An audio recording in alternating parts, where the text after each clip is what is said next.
Hello बच्चों, कैसे हैं आप लोग। I hope everyone will be fine. मैं आपका फिजिक्स टीचर एस.सी. श्रीवास्तव। आज मैं आपको इलेक्ट्रोमैग्नेटिक इंडक्शन का एक छोटा सा पॉइंट, पोटेंशियल डिफरेंस यानी इंड्यूस्ड पोटेंशियल डिफरेंस के बारे में बताऊंगा क्या होता है। पिछले वीडियो लेक्चर में मैंने आपको Faraday's law for electromagnetic induction बताया था। तो देखिए क्या होता है इंड्यूस्ड पोटेंशियल डिफरेंस। अगर आप सपोज करिए कि एक जेके कोई कंडक्टर है, चालक है, जिसको मैग्नेटिक फ्लक्स के perpendicular, magnetic lines of forces के या चुंबकीय क्षेत्र के लंबवत इसको चलाया जाए। तो देख रहे हैं आप, चुंबकीय क्षेत्र की दिशा इस बोर्ड के लंबवत अंदर की ओर है, perpendicular and inward direction of magnetic field. और जेके चालक को यानी कंडक्टर को इसके लंबवत चलाया जा रहा वी वेलोसिटी से। जब इसको इस तरह से चलाएंगे तो आप देखोगे कि किस तरह से इन दोनों सिरों के बीच में एक पोटेंशियल डिफरेंस इस्टेब्लिश हो जाएगा, जो कि इंड्यूस्ड पोटेंशियल डिफरेंस कहलाता है। अब सपोज करिए कि जब ये इस तरह से चलाया जा रहा है और इस कंडक्टर के अंदर पॉजिटिव और नेगेटिव चार्जेस भी हैं, क्योंकि कंडक्टर है, तो आप देखोगे कि फ्लेमिंग के लेफ़्ट हैंड रूल से ये मैग्नेटिक फील्ड है, ये एक तरह से मोशन है, मोशन ऑफ चार्ज पार्टिकल या गति, और ये फोर्स है। तो अगर मोशन का डायरेक्शन ये है, मैग्नेटिक फील्ड ये है, तो देखिए मैग्नेटिक फोर्स किधर जा रहा है, ऊपर को। ये मोशन का डायरेक्शन हो गया, ये मैग्नेटिक फील्ड हो गया, ये फोर्स हो गया। देख रहे हैं। तो इसका मतलब ये हुआ कि जो यहाँ पे चुंबकीय बल या मैग्नेटिक फोर्स लगेगा वो इधर को लगेगा, और जाहिर है कि अगर इधर को चुंबकीय बल लगता है तो नेगेटिव पर जो लगेगा वो इधर को लगेगा। इस तरह से इस पर इस एंड में पॉजिटिव और इस एंड में नेगेटिव चार्जेस जाने लग जाएंगे। तो जो मैग्नेटिक फोर्स यहाँ पर लगता है, सपोज कर लीजिए ये FM है, QVB sin 90, ये फोर्स लगता है। और जब ये फोर्स लगता है और ये एक एंड पे पॉजिटिव चार्ज और दूसरे एंड पे नेगेटिव चार्ज आ जाता है, तो आपको पता होना चाहिए कि इसका मतलब इलेक्ट्रिक फील्ड बन गया। और अगर इलेक्ट्रिक फील्ड बन गया तो उस इलेक्ट्रिक फील्ड की वैल्यू को हम लोग E=V/L से भी ले सकते हैं। V क्या है? इन दोनों के बीच में पोटेंशियल डिफरेंस। लेकिन उसके पहले ये बता दें कि जब इलेक्ट्रिक फील्ड बन जाएगा तो जो इसके ऊपर इलेक्ट्रिक फोर्स लगेगा यानी वैद्युत बल Fe, उसकी वैल्यू जो होगी वो आप देखोगे Fe=Q/E के इक्वल होगा। ये Fe जो मिला है वो किससे मिला है? FM के लगने के बाद। इसका मतलब ये हुआ कि अगर मैं इसको इक्वेट कर दूं FM=QE, तो देखिए हम QE लिखें या Fe लिख दें पहले, और फिर ये दोनों की वैल्यूज़ यहाँ पर इस तरह से दे दें, तो आपको मिलेगा E=V/P।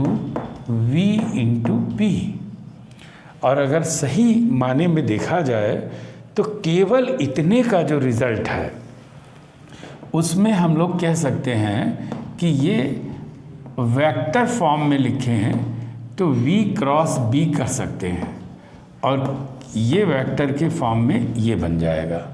लेकिन यहाँ पर अभी मैं स्केलर फॉर्म में ही ले रहा हूँ। अगर ये लेता हूँ तो इसका मतलब इसके साथ साइन भी लग जाएगा, क्योंकि इसका जो रिजल्ट आ रहा है वो क्या है? Vector quantity. तो इसको ऐसे भी ले सकते हैं। चलिए, तो अब देखते हैं इसके आगे क्या होगा। ये तो आप देखते हो E=V/L है, तो V/L का मतलब हुआ कि आप इसे ऐसे ले लें, यानी V=B L v। इससे ये जो v आपको मिला है, ये केवल इस नाते से पोटेंशियल डिफरेंस मिला है कि इन दोनों एंड्स में एक पॉजिटिव एक नेगेटिव है।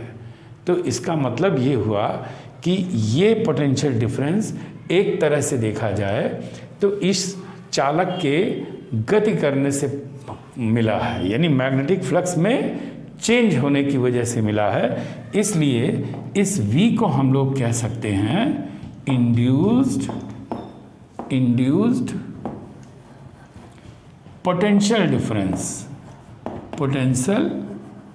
डिफरेंस, इसको बोल सकते हैं इंड्यूस्ड पोटेंशियल डिफरेंस। अगर चाहें तो v cross v into sine theta किया जा सकता है। इसका मतलब यहाँ भी वही चेंज किया जा सकता है। मतलब इसको थोड़ा और अच्छी तरह से लिखें तो ये कह सकते हैं B L V sine theta.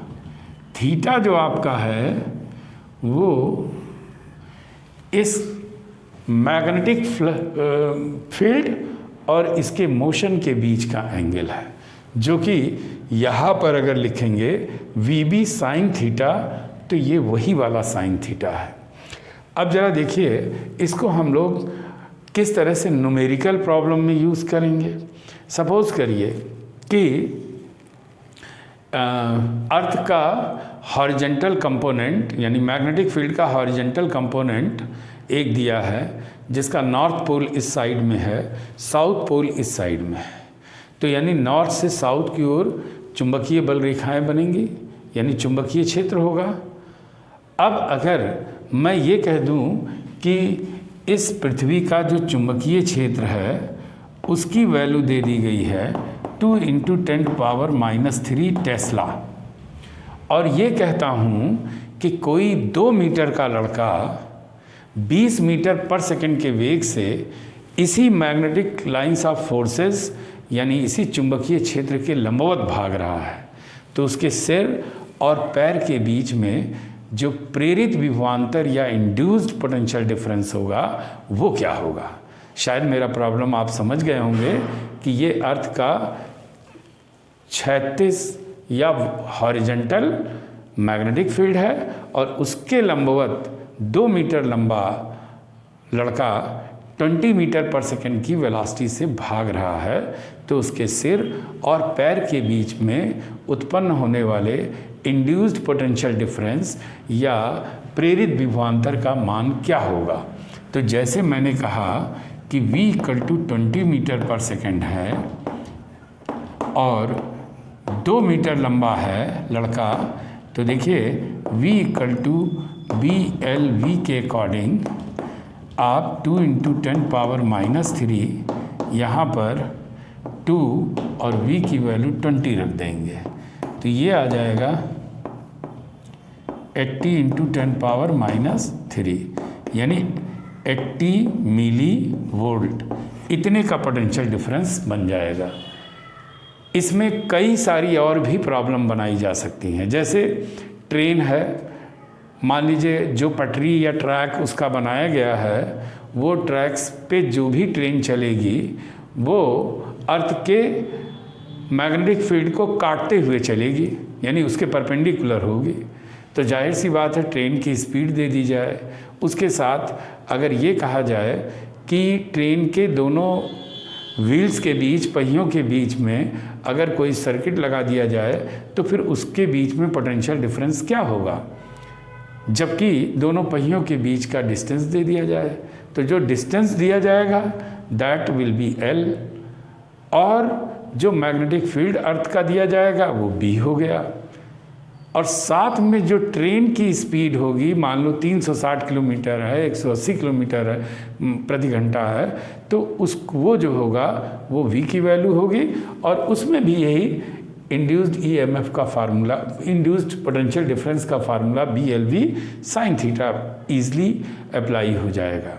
इसी तरह से एरोप्लेन के ऊपर भी कई सारी प्रॉब्लम्स बनती हैं कि एरोप्लेन सीधे चल रही है, मान लीजिए वर्टिकल कंपोनेंट अर्थ का उसको क्रॉस करते हुए हॉरिजेंटल में चल रही है, तो इसका मतलब क्या हुआ, और दोनों पंखों के बीच यानी जो एरोप्लेन का विंग्स है उनके बीच का डिस्टेंस यानी L दे दिया जाए। और मान लीजिए 360 किलोमीटर पर आवर की स्पीड से हॉरिजॉन्टल में चल रही है और अर्थ के वर्टिकल कंपोनेंट्स को काटते हुए चल रही है, तो उस स्थिति में उन दोनों विंग्स के बीच में कितना पोटेंशियल डिफरेंस होगा, बहुत इजी वे में निकाल सकते हैं। L जो है उनके बीच की दूरी हो गई, V की वैल्यू 360 किलोमीटर पर आवर हो गया और B की वैल्यू जो वर्टिकल कंपोनेंट अर्थ का है वो हो गया। इस तरीके से पोटेंशियल डिफरेंस निकाल सकते हैं। तो मुझे उम्मीद है कि ये फार्मूला भी खूब समझ में आया होगा और मैं आपको बता दूं कि ये बोर्ड में बहुत बार पूछा गया है, चाहे वो न्यूमेरिकल प्रॉब्लम के रूप में हो या इस तरह से डेराइव करने को बहुत पूछा गया है। और डिफरेंट टाइप के कॉम्पिटिटिव एग्ज़ाम्स में भी इनडायरेक्ट वे में ये फार्मूला यूज़ होता है। तो मुझे उम्मीद है कि ये वीडियो लेक्चर आपको अच्छा लगा होगा, समझ में आया होगा, और अगर ऐसा हुआ है तो आप इसे सब्सक्राइब करें अगर नए व्यूअर्स हैं, और अगर पुराने हैं तो आप लाइक कीजिए और ढेर सारे लोगों में शेयर करके उनका फ़ायदा कीजिए। Thank you.